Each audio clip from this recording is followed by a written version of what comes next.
वक्फ संशोधन बिल 2024 को लेकर मुस्लिम समाज में नाराजगी लगातार बढ़ती जा रही है।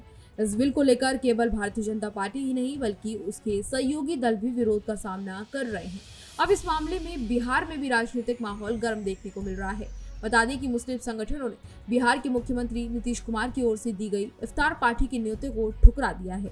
मुस्लिम संगठनों ने नीतीश कुमार को लिखे पत्र में इस बारे में जानकारी दी है और उसमें उन्होंने कहा है कि बिहार के प्रमुख मुस्लिम संगठनों ने 23 मार्च को होने वाली मुख्यमंत्री नीतीश कुमार की इफ्तार पार्टी का बहिष्कार करने का फैसला किया है।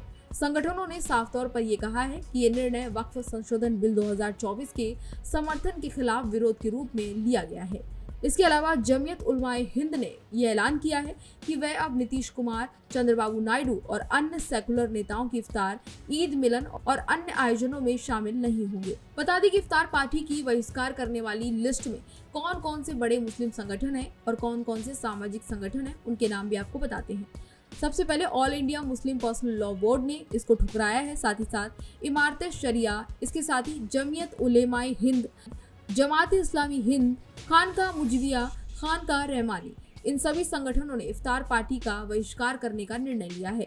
इन संगठनों ने एक पत्र लिखा है जिसमें उन्होंने कहा है कि नीतीश कुमार की सरकार मुसलमानों की जायज मांगों को भी नजरअंदाज कर रही है और सरकार मुसलमानों की वास्तविक चिंताओं और समस्याओं पर ध्यान नहीं दे रही है, तो महज औपचारिक दावतों का कोई महत्व नहीं रह जाता है। बता दें कि मुस्लिम संगठनों का कहना है कि नीतीश कुमार धर्मनिरपेक्षता का वादा करके सत्ता में आए थे, लेकिन अब वे भारतीय जनता पार्टी के साथ गठबंधन करके एक ऐसे कानून का समर्थन कर रहे हैं जिसे मुस्लिम समाज असंवैधानिक और अन्यायपूर्ण मानता है। बता दें कि मुस्लिम समाज का मानना है कि वक्फ संशोधन बिल मुसलमानों की संपत्तियों और अधिकारों को कमजोर करने की कोशिश करता है। ये कानून उनकी धार्मिक संस्थाओं और उनकी संपत्तियों के प्रशासन में अनावश्यक सरकारी हस्तक्षेप को बढ़ा देता है। इस पूरे मामले को लेकर जमीयत उलमाए हिंद के अध्यक्ष मौलाना अरशद मदनी ने अपना कड़ा रुख अपनाते हुए कहा है कि खुद को सेकुलर कहने वाले वे नेता जो मुसलमान पर हो रहे अन्याय और अत्याचार के खिलाफ आवाज नहीं उठा रहे हैं, उनका बहिष्कार किया जाएगा। आगे उन्होंने कहा कि जिनकी राजनीति में मुसलमानों का योगदान रहा है, वे आज सत्ता के लालच में अन्याय का समर्थन कर रहे हैं, इसलिए हम उनके किसी भी कार्यक्रम, चाहे वह इफ्तार पार्टी हो, ईद मिलन हो या कोई अन्य आयोजन हो, उसमें हिस्सा नहीं लेंगे। मौलाना अरशद मदनी ने इस पूरे मामले को लेकर अपनी राय रखी है। उन्होंने भी इस पूरे मामले को लेकर साफ तौर पर कहा है कि देश में मुसलमानों को योजनाबद्ध तरीके से हाशिए पर धकेला जा रहा है। उन्होंने कहा कि धार्मिक भावनाओं को जानबूझकर आहत किया जा रहा है। इसके साथ ही धार्मिक स्थलों को विवादों में घसीटा जा रहा है, दंगे कराकर मुसलमानों को निशाने पर लिया जा रहा है, मुस्लिम समाज को हर स्तर पर कमजोर करने की कोशिश की जा रही है। इसके साथ ही उन्होंने ये भी कहा कि ये बेहद दुर्भाग्यपूर्ण है कि तथाकथित सेकुलर नेता इन घटनाओं पर आंख मूंदे हुए हैं और सत्ता की राजनीति में शामिल हो रहे हैं। बता दें कि वक्फ संशोधन बिल 2024 को लेकर मुस्लिम समाज में विरोध तेजी से हो रहा है। कई धार्मिक और सामाजिक संगठनों का कहना है ये बिल वक्फ संपत्तियों के प्रशासन में सरकारी हस्तक्षेप को बढ़ाएगा और इससे मुसलमानों की धार्मिक स्वतंत्रता पर असर पड़ेगा। वहीं इस मुद्दे पर बीजेपी और उसके सहयोगी दलों को भारी विरोध का सामना करना पड़ रहा है। बिहार और अन्य राज्यों में मुस्लिम समाज में गुस्सा बढ़ रहा है और इसका असर आगामी चुनाव पर भी पड़ सकता है, क्योंकि बिहार में विधानसभा चुनाव होने हैं और ऐसे में इसी तरह से ये मुद्दा गरमाता रहा तो कहीं ना कहीं इसका बड़ा असर बिहार में बीजेपी को नुकसान के तौर पर उठाने को मिल सकता है।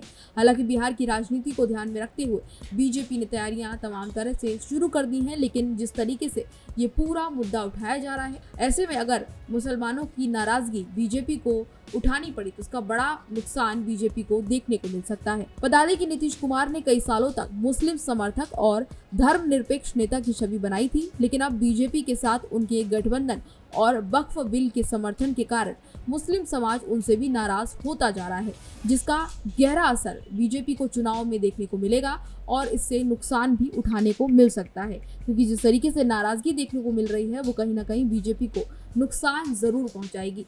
मुस्लिम संगठनों की इस बहिष्कार से ये साफ हो गया है कि नीतीश कुमार को अपनी धर्मनिरपेक्ष छवि बचाने के लिए गंभीर कदम उठाने होंगे। अगर वे इस विरोध को नजरअंदाज करते हैं तो इसका असर पार्टी और राजनीति साथ ही साथ उन पर खुद भी काफी ज्यादा गहरा पड़ने वाला है। वक्फ संशोधन बिल 2024 को लेकर मुस्लिम समाज का विरोध लगातार बढ़ रहा है और मुख्यमंत्री नीतीश कुमार के इफ्तार को भी अब मुस्लिम संगठनों ने बहिष्कार कर दिया है। मुस्लिम नेताओं और संगठनों का कहना है कि जो नेता मुसलमानों के अधिकारों और कानूनों का समर्थन नहीं कर रहे हैं, उनके साथ किसी भी धार्मिक आयोजन में वो भाग नहीं लेंगे। इसका विरोध का असर केवल बिहार तक सीमित नहीं रहने वाला है, ये पूरे देश में राजनीति का बड़ा मुद्दा बना हुआ है। अब देखना ये होगा कि नीतीश कुमार के साथ ही अन्य सेकुलर नेता इस मुद्दे पर अपना क्या रुख अपनाते हैं। क्या भी मुस्लिम समाज के लोगों के साथ खड़े होंगे और उनकी नाराजगी को दूर करने के लिए कोई कदम उठाते हैं या नहीं, और इस पर किस तरीके से और राजनीति होने वाली है, ये भी देखना काफी दिलचस्प होगा। हालांकि फिलहाल इस खबर में इतना ही। इसी तरह की तमाम और जानकारियों के लिए देखते रहिए भारत एक्सप्रेस।